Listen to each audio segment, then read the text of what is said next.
तप्तकाञ्चन गौराङ्गी राधे वृन्दावनेश्वरी विशुद्धानुगाय प्रियाय विष्णुभक्तिपदे ओम तत्सत् ओम तत्सत् ओम तत्सत्।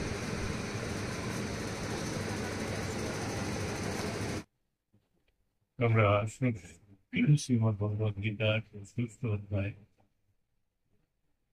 ধ্যান যোগ কয়েকটি আমরা পাঠ করেছি।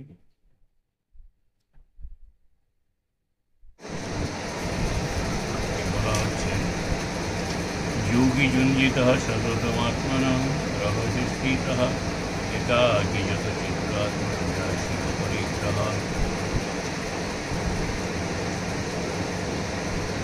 দশম শ্লোক পর্যন্ত আমরা গতদিন পাঠ করেছিলাম।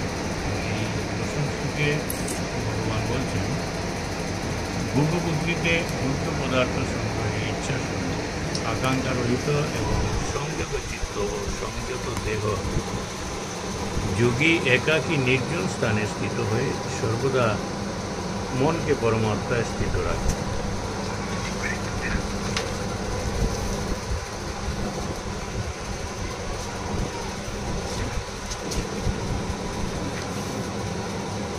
शुचौ देशे प्रतिष्ठैक्तो स्थिरमानसमात्मनः नात्तु श्रीतं नाति नीचं शैलदीनोत्तरम्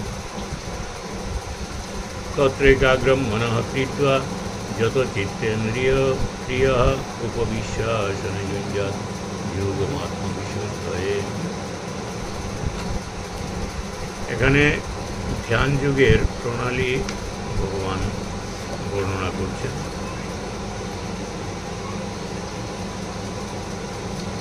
তো ধ্যান যোগ অর্থাৎ ধ্যান করার জন্য কি পদ্ধতি গ্রহণ করা হবে, কি পদ্ধতি গ্রহণ করা দরকার সেটা বলছেন যে শুচৌ দেশে প্রতিষ্ঠাপ্ত স্থির আসনম আত্মনঃ স্থিরম আসনম আত্মনঃ। শুচৌ দেশে প্রতিষ্ঠাপ্ত অর্থাৎ পবিত্র স্থানে বসতে হবে। স্থিরম আসনম আত্মনঃ এবং স্থিরভাবে আসনম আত্মনঃ অর্থাৎ আত্মন মানে হচ্ছে নিজ আর আসনম মানে হচ্ছে আসন। তো বলছেন কি স্থির আসনে বসতে হবে এবং নিজ আসনে বসতে হবে।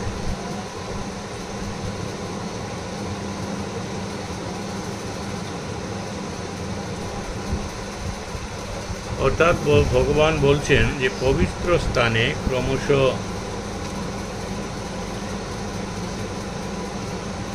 কুশ মৃগচর্ম এবং তার উপর বস্ত্র আবৃত করে আসন স্থাপন করবে।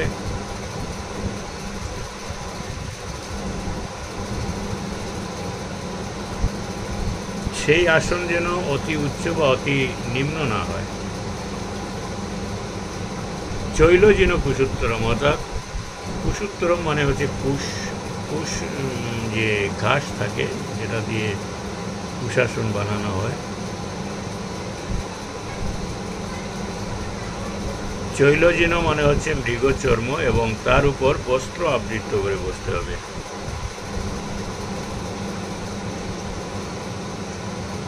আবার বলা হচ্ছে নাট্যু শ্রীতম নাতি নীচম ন অতি উচ্চ অর্থাৎ অতি উচ্চ নয় এবং অতি নিচ হবে না।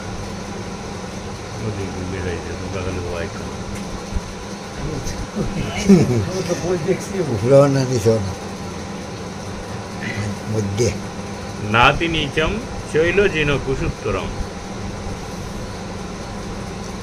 অর্থাৎ কুশের নির্মিত আসন, তার উপর মৃগচর্ম দিতে হবে এবং তার উপর বস্ত্র আবৃত করে আসন স্থাপন করতে হবে। সেই আসন যেন অতি উচ্চ বা নিচ না হয়, এইভাবে নিজ আসন স্থিরভাবে স্থাপন করতে হবে। তত্রৈকাগ্রম মনঃ কৃত্বা যত চিত্তেন্দ্রিয় ক্রিয়া उपविश्यासने युञ्जात् योगमात्मविशुद्धये तत्रैकाग्रं मनः कृत्वा तत्र अर्थात সেই আসনে एकाग्रम एकाग्रचित्ते मनः कृत्वा अर्थात मन के एकाग्र भावे मन के एकाग्र करे যত চিত্তেন্দ্রিয় ক্রিয় উপবিশ্বাসনে जुञ्जात युगम आत्मविशुद्धये चित्त और इंद्रियादिके बशीभूत करे मन के एकाग्र रेखे अंतःकरण शुद्धिर जन्य योगाभ्यास करते हैं।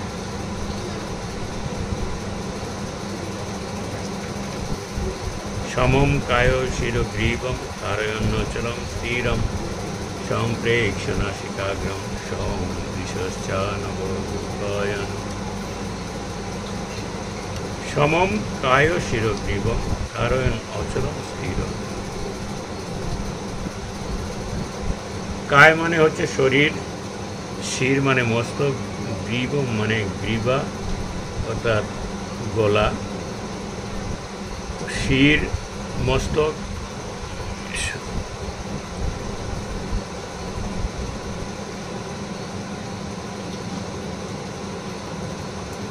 शरीर मस्तक एवं ग्रीवा सोजा निश्चल भावे रेखे एवं अन्यदिके ना ताकिये नीच नासिकार अग्रभागे दृष्टि निविष्ट करे स्थिर हुए बसते होबे अर्थात निजेर नासिका अग्रभागे दृष्टि के स्थिर रखा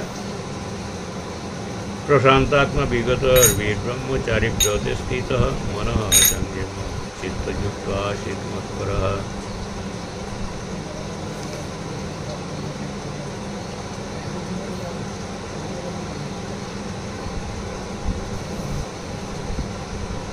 बोलছেন যে যিনি প্রশান্ত চিত্ত ভয়রহিত এবং ব্রহ্মচর্যশীল এরূপ সতর্ক যোগী মনকে সংযত করে আমাদের চিত্ত নিবিষ্ট করে মনপরায়ণ হয়ে স্থির হবে। অর্থাৎ বলা হচ্ছে যে নিজের শরীর মাথা এবং গ্রীবা অর্থাৎ গলা এক রেখায় থাকতে হবে। ধারয়ন অচলম স্থিরম অচল অবস্থায় অর্থাৎ স্থিরভাবে संप्रेक्ष नासिकाग्रम समदिशश्चान अवलोकन नासिकार अग्रभागे मन के दृष्टिपात करे जाते मन अन्य दिके ना जाए तार जन्य नासिकार अग्रभागे मन के स्थिर भावे दृष्टि निक्षेप रखते होबे एवं सोजा हये बसते होबे कारण यदि सामनेर दिके झुके बसा है ताहले मने आलस्य जागे शरीरे पिछन दिके यदि झुके बसा है ताहले मन चंचल हो जाए एभावे डाइने बामे जेकोनो भावे सरे यदि बसा है तखन मनटा ठीक थाके ना ताई बला हच्छे जे दंडेर न्याय सोजा हये बसते होबे एवं मन जाते एदिक ओदिक ना जाए तार जन्य बला हच्छे जे स्थिर भावे नासिकार अग्रभाग शुधु अवलोकन करा अर्थात देखा এইভাবে স্থির হয়ে একটু সময় আমরা ধ্যান করলে কিন্তু হবে না অন্তত পক্ষে 2 ঘন্টা 3 ঘন্টা ধ্যান করলে তখনই আমরা ধ্যানের ফল আমরা পেতে পারি। 5 मिनट बसलाम 2 मिनट बसलाम এইভাবে হলে কিন্তু সেই ধ্যানের ফল হয় না। যেভাবে আগের যোগী ঋষিরা যারা ধ্যান করেছেন বৎসরের পর বৎসর তারা ধ্যানে মগ্ন ছিলেন আমরা পুরাণে দেখতে পাই শুনতে পাই। তো এইভাবে যে ধ্যান করতে হলে মনকে একাগ্র চিত্তে ভগবত চরণে অর্পণ করে मन के स्थिर भावे यदि आमरा ध्यान करी ताहले आमरा ध्याने आमादेर मन लागबे एवं ध्यान उपकारिता आमरा पाबो। जुञ्जन्ने एवं सदात्मानं योगी नियत मानसः शान्तिं निर्वाण परमं মৎস্যং স্থামধিগচ্ছতি।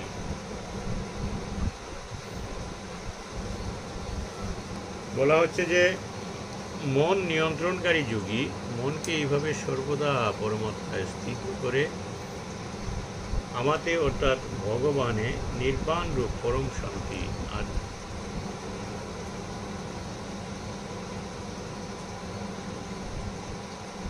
প্রাপ্ত হয়ে থাকেন।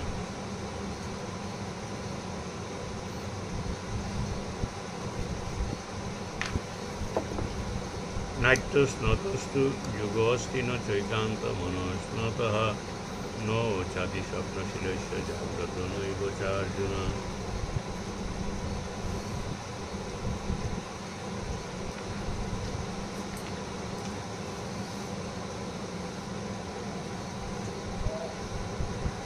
বলছেন যে হে অর্জুন, এই যুগ দ্বারা অত্যধিক ভোজন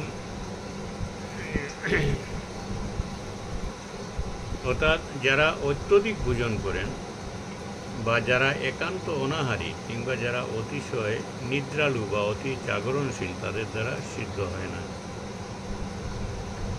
নাট্য স্নত যুগ অস্তি নৈকান্ত মনস্নত, অর্থাৎ অধিক আহারও করতে নেই আবার নিরাহারও করতে নেই, অর্থাৎ একেবারে উপোস থেকে আত্মাকে কষ্ট দিতে নেই এবং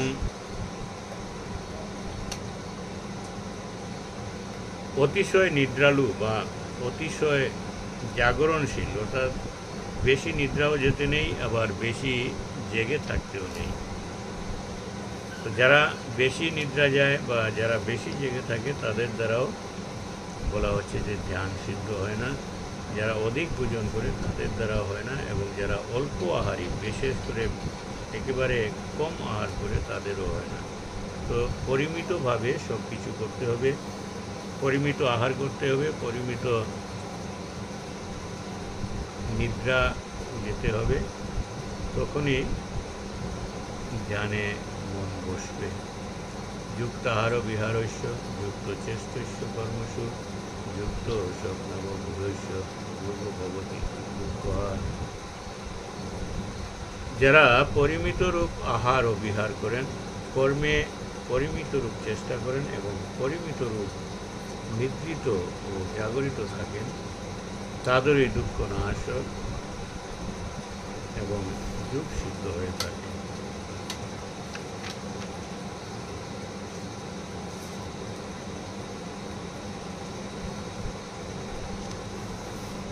यदा विनियतं चित्तमात्मन्येवावतिष्ठते निष्पृह सर्वकामेभ्यो युक्त इत्युच्यते तदा।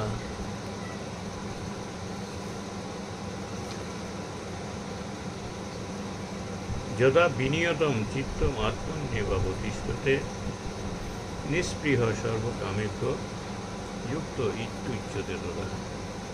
বলছে যে বশীভূত চিত্ত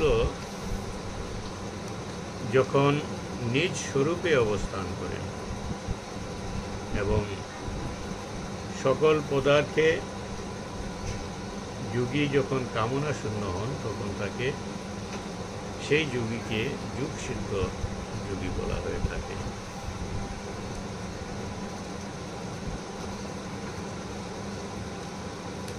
যথা দীপ নিবাতস্থ নেঙ্গতে সুকুমা স্মৃতা যোগিনো যত চিত্তস্য যত যুগমাত্মনঃ।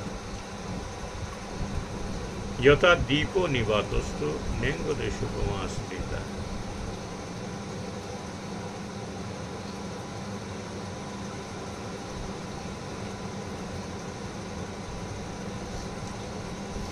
যোগীর মন বা চিত্ত কিভাবে হওয়া উচিত বা কিভাবে হয় সেটি উদাহরণ দিচ্ছেন এখানে। বলছেন যে যথা দীপ নিবাতস্তু নেঙ্গতে সুকুমা স্মৃতা, অর্থাৎ যেখানে বায়ু স্থির থাকে, বায়ু যদি স্থির থাকে, স্থির বায়ুর মধ্যে যদি আমরা একটা প্রদীপ জ্বালাই, সেই প্রদীপটা স্থির হয়ে জ্বলতে থাকবে, এদিক ওদিক নড়বে না। তো সেইভাবে যোগীকেও যেভাবে প্রদীপ স্থির থাকে সেইভাবে স্থির হয়ে বসতে হবে।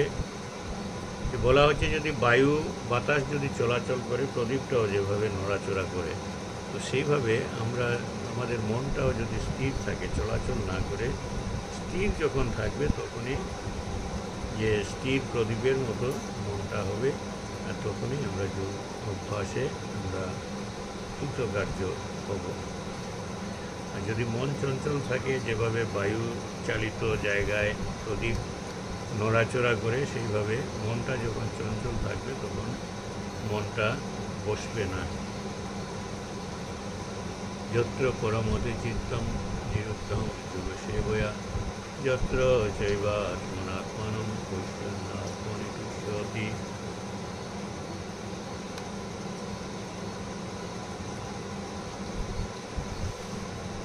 বলছে যে যোগাভ্যাস করলে যে অবস্থায় নিরুদ্ধ চিত্ত নিবৃত্ত হয় এবং যে অবস্থায় নিজের স্বরূপে নিজের আমিকে দেখে নিজেই নিজেতে পরিতুষ্টি লাভ করে,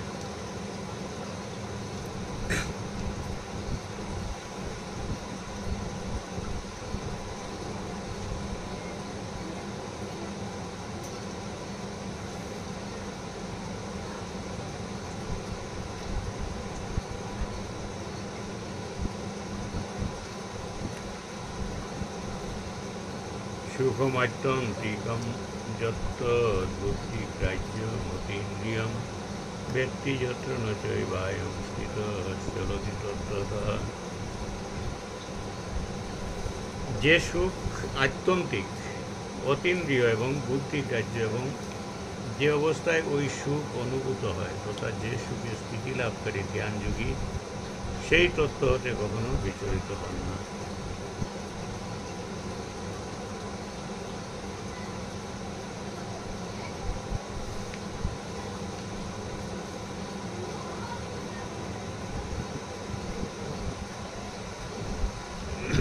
অতীন্দ্রিয় মানে এই সুখকে ইন্দ্রিয়াতীত বলার তাৎপর্য হলো এই যে এটি রাজসিক সুখের অতীত।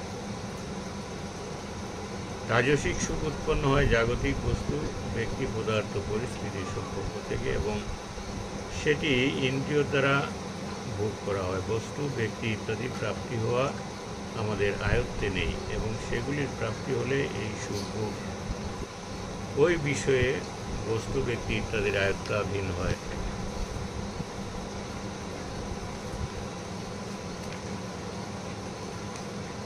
ইয়ং লব্ধা চাপরম লাভম মন্যতে নাধিকম ততঃ যস্মিন স্থিত দুঃখেন গুণাপি বিচাল্যতে।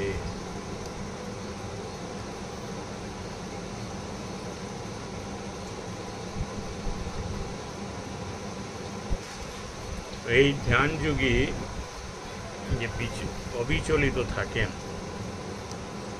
কোনো তত্ত্ব থেকে তিনি সরে যান না। কেন সরে যান না, এই শ্লোকে সেটা বলা হচ্ছে। বলছেন যে ইয়ং লব্ধা চাপরম লাভম মন্যতে নাধিকম ততঃ যস্মিন স্থিত ন দুঃখেন গুণাপি বিচাল্যতে।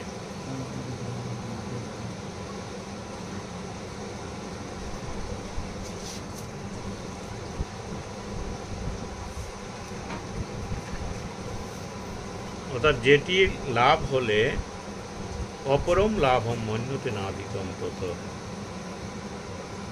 যেটি পেলে আর অন্য কিছু পাওয়ার আশা থাকে না।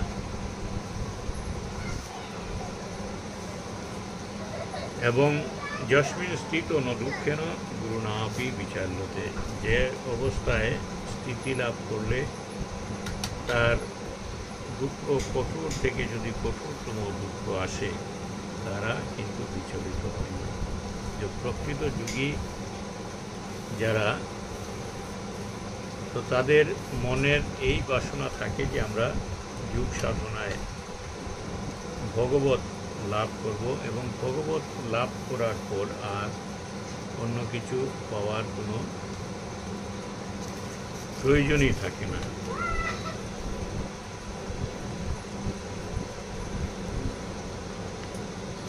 অর্থাৎ এই অনাদিরাদি গোবিন্দকে লাভ করাই আমাদের জীবনের চরম লক্ষ্য। তো